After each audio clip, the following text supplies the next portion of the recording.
your ability to move, understanding how your body works, how the limbs are connected to one another, how your weight moves and flows, getting to understand your ability to move and be flexible, your athleticism, your strength, your functional strength, your dexterity, all these different things fall under the body category.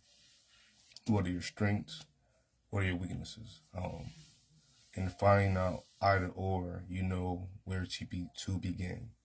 So, say for example, if you have good mobility and you begin to work on the lab, you're in the lab and you want to start creating a new style,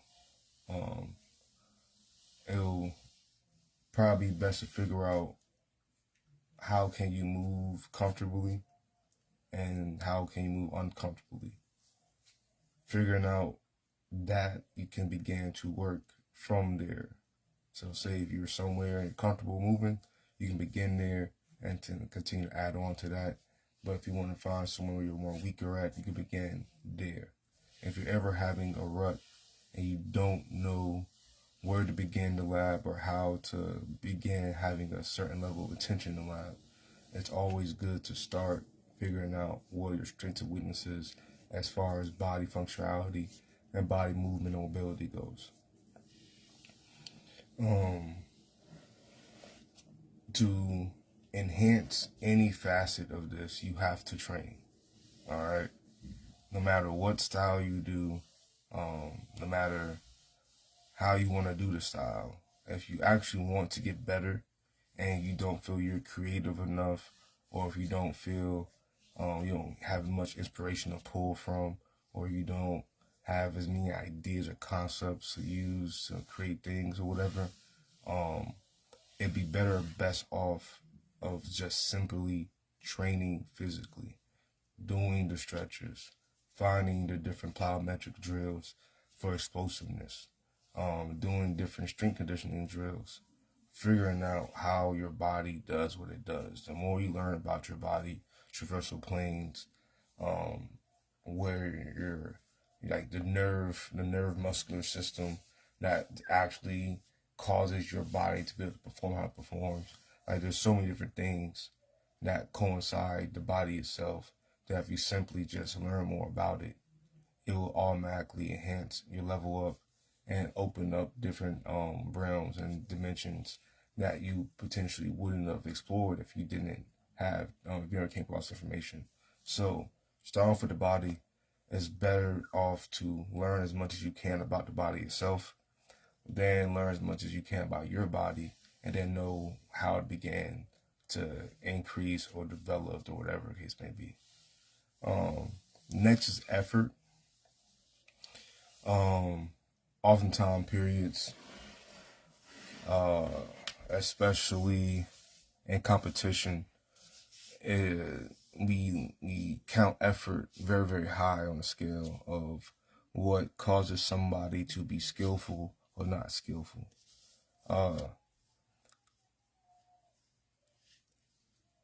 If you put more effort behind movement, it gives a certain texture or a certain effect, or it sells it a certain way. The more effort you put behind it, the more intense something can be, the more powerful something can be, the more just explosive something can be, depending on if you put more effort. Put less effort things is for smoothness, finesse in a sense. You can really get a lot of points depending how well you can sell minimum effort. If you can make something look effortless, it makes everything that you do that looks intense way more crazy.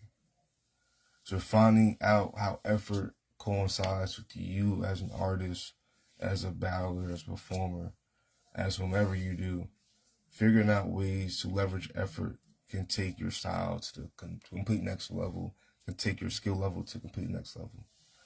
If you train with high effort, you can perform with minimum effort. If you train with minimum effort, you will struggle to perform at high effort. All right. So if you're training, you're in the lab, it's best to put the most effort as potentially possible in the lab while you're getting everything together, while you're preparing before the session, before the battle, before the performance. If you put forth maximum effort in the lab, meaning when you're going over your KRUMP principles and you're working on a jab, you ain't just doing it in repetition in hopes of it fixing itself on its own. Like, you're so intentional throughout the whole process. You may do it very, very slow with high intensity, and then a very, very extremely ruthless snatchback. You may strobe it out with high intensity and strobe it back in. You may find different ways to place your elbows to find where that direction actually goes. The more effort you put into going over your pieces that you need to put together for your style in the lab, the better everything comes off once you finally get to the stage and you're in a stage setting of the session, or in a stage session of the Coliseum or the battle, or you're on a stage session of the stage itself and just performing. The more effort you put in the lab, the easier it is for you to use minimum effort to express yourself. And if you can showcase minimum effort while doing high level things, it allows you to look very masterful. It allows your style to look very together. It allows you to come off very, very high level. So if you want max level results, you train at max effort. You lab with max effort. If you overstand max effort and you know how to leverage effort throughout your movement, you've been able to then leverage different textures.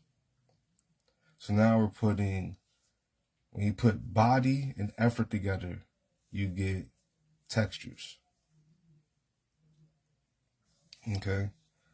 Body with effort equates textures. High level effort, depending on how you're doing effort, how you're utilizing it, can showcase high level textures. Minimum effort can showcase, you know what I'm saying, low level textures, you know what I'm saying. Mid effort can show, you know, et cetera, et cetera. So now we have the body, we have effort. These are two different pillars or categories that you can base and centralize your lab around if you don't have anything to base it on, or you don't have a formula to find, just get your everything in order.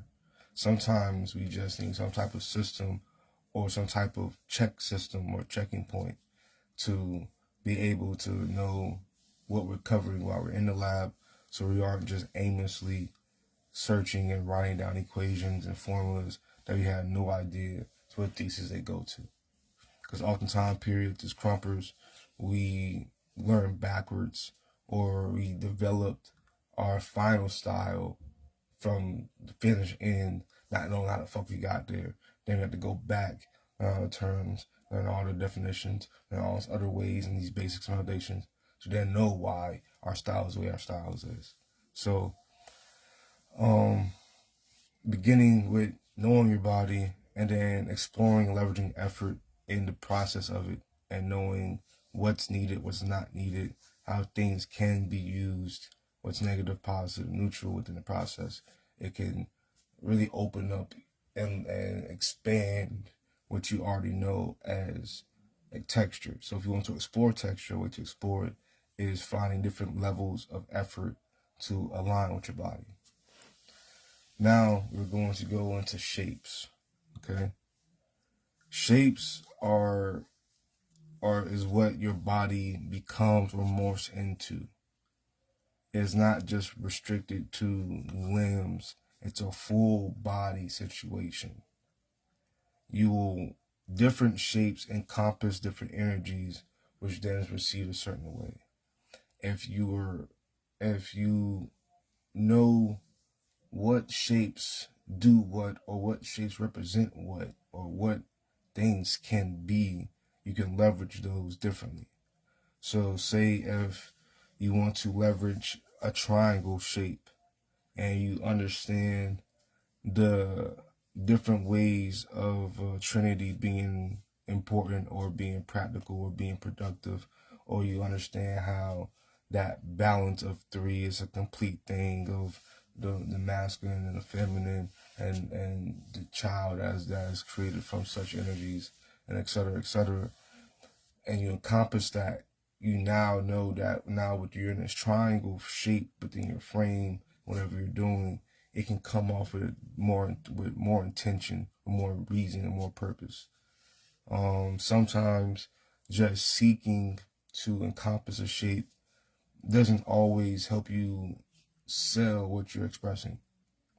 Sometimes people have one emotion, but they're using the shape that doesn't encompass the emotion they're showcasing. So then there's a disconnect from what they're doing.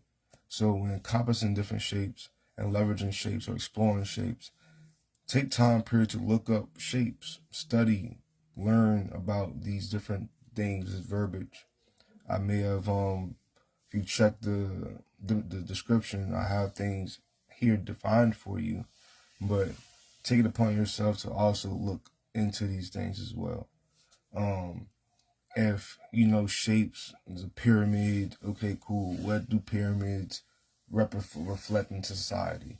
What does a square, you know what I'm saying? How can a square be used? I've heard, hey, don't knock you out for a square. Square must be very important. A corner, okay, cool. Like different things, different verbs, different words allow you to apply different public opinion to what you're encompassing, what you're using. And I'll get into that later on after I finish wrapping this up to explain public opinion in a little bit more detail. How you can leverage that within this drill or within this way of going about labbing, or use that as an also basis of your whole entire lab. So we have body, effort, and shape. Shape is what the posture and the balance point your body encompasses to express your message. The more you are in tune with knowledge of shapes and how the different sigils represent different things, you are able to leverage their ability, because shapes are really just formulas and equations. It's really just math showcased in a different way of language. So shapes are very important. Find different shapes, create them, trace them, become them. You can trace a shape, you can be the shape, you can grab the shape, you can break the shape, you can stretch the shape out, you can shrink the shape, you can make a shape into a pattern. You can do so many things with shapes. Find out which ones work for you. Find out what do they mean outside from what they represent. So you may see a triangle or a square or a circle or a rhombus, but okay, what do these different shapes represent and align with in the external? And how can I leverage that representation within my artistry, within my movement, to know that I'm moving with the intention behind that shape itself? All right, and then the final one, the fourth one is space. And space is how you are viewed within the space you're in. How you interact with objects around you, and how you interact from the objects around you. This is even to as pivotal as how you pick up a bucket. If you encompass the space with a certain way and a certain level of intention, it can come off. It can come off a little bit more aesthetic. The movement itself can have more art behind it, have more meaning behind it. So sometimes we end up starting our rounds and we're dancing and we're in this amphitheater, like cipher type vibe, you know what I'm saying? The amphicypher or whatever, you know what I'm saying? And I feel as oftentimes periods we don't really are mindful how we are really taking up the space or utilizing the space. within our settings, often time frames. We get so caught up in the movement that we don't know once we move across this plane that we are taking up, and it opens up our frames differently. We're able to morph differently. So with that being said, being mindful of what you look like and then what the space around looks like as you're dancing, as you're moving, as you're being, can take you mad far. It can allow you to know that it's deeper than just what you are looking like. It's what are you also doing within the room or within the space you're taking up or you're being in. So if you take these 4 categories, right? If you begin the lab process and you start with your body first, not just jumping into dancing and moving, you know what I'm saying? You check your range of motion. You check your dexterity. You see what's mobile, what's strong, what isn't strong. You then go and look into how to strengthen these things, how to develop these things, and you spend time with that. And if you know your body can do things or move a certain way before you can put thought behind it, you're able to take more risk in certain movements without overthinking it and causing your body to work against itself. Also knowing how to encompass your body weight within KRUMP itself is a proper thing that people need to know. The center of gravity in KRUMP is carried within the core, within your chest region.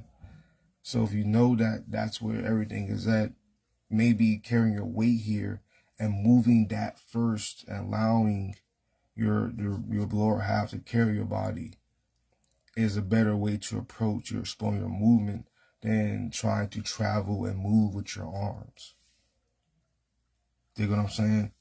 So if you want to just, the most easiest way to get better, to expand, to grow, to develop a style, to increase your level up, level 1 is just training your body, finding the right exercises, finding out what causes what to do what are traversal planes, what is the muscular nervous system, what is all these different things. Look into that shit. It's called the lab for a reason. Treat it as a lab. Do the research. All right. You have effort. Knowing how far effort goes. If I train with max effort, I can show up and perform at using minimum effort at a high level. If I train with minimum effort and then show up and only want to be serious by the time period it's show day or it's battle day or whatever case may be, I'm not going to be able to perform at a high level. I'm going to show a lot of effort performing at a low level. Thus, I'm going to look more ass. I'm going to look more made. I'm going to look more shitty. And if you are somebody who's concerned with being ridiculed and made fun of and people not taken seriously, maybe you should put more effort in the lab. So when you show up and you're trying so hard not to look shitty, you don't try hard to not be something that you don't want to be. All right. So lab and train at max effort to be able to showcase high level effort or high level skill with minimum effort. Shapes. Understand that when you're dancing, you're going to always be making shapes. Whether you are an abstract nigga or a street nigga, you're going to use shape, which means you're going to use geometry, which means you're going to use math. Each of these things equate something, because numbers are just different. There's a different vocabulary, different language. It means something. They have meanings. They have definitions. You can do something 3 times, and if you only do it with the exoteric understanding with the number of 3, we're just going to see something being done 3 times. But if you do something with the esoteric understanding of 3 and the symbolic understanding of 3, then the intention of 3 can always show forth while properly applying the understanding of what 3 actually is. So when you get into these shapes and you want to do a triangle, look up to the history of a triangle. You want to understand the history of a square? Look up. There's history about everything. Look it up before doing it. We've been told what the fucking square, triangle, and circle was, and it's like, this is what this is, and that's it. But no one ever really got down to explaining what the fuck were shapes used for anyway, aside from making symbols and pictures. And what are symbols and pictures anyway? And dang, if we're, okay, that's a whole different jump for later on that I can get to. And then we have space. How do you take up space? How do you manipulate the space? How do you change the space around you? How you embody the space? How do you become the space? How does the space become you? Whatever the case may be. If you stretch yourself out, how much space do you take up? If you're contracting yourself, what's happening? If you're picking up an item, if you're working with somebody, working to get somebody, how are you leveraging this space share between you and your opponent? Are you just dancing towards them? Are you directing what you're doing towards them and also the audience in attendance? Are you just dancing for the audience? Are you just dancing for the venue itself? Are you also considering the camera? So now your movement also, is you're moving in a stage play sense or is it in a screenplay sense? And certain things that you're doing in a screenplay can come across differently on camera as you're doing a stage play won't come across at all. So how are you going to leverage your space? All right. So I'm going to leave it with that. I'm going to be just doing some more of these. This is just day 1 of this, for real. So take time period to check this stuff out. I put the terminology and different definitions on here as well. So if you just want to, you can copy, paste that shit, go into Google and search it. You know what I'm saying? Look into different things.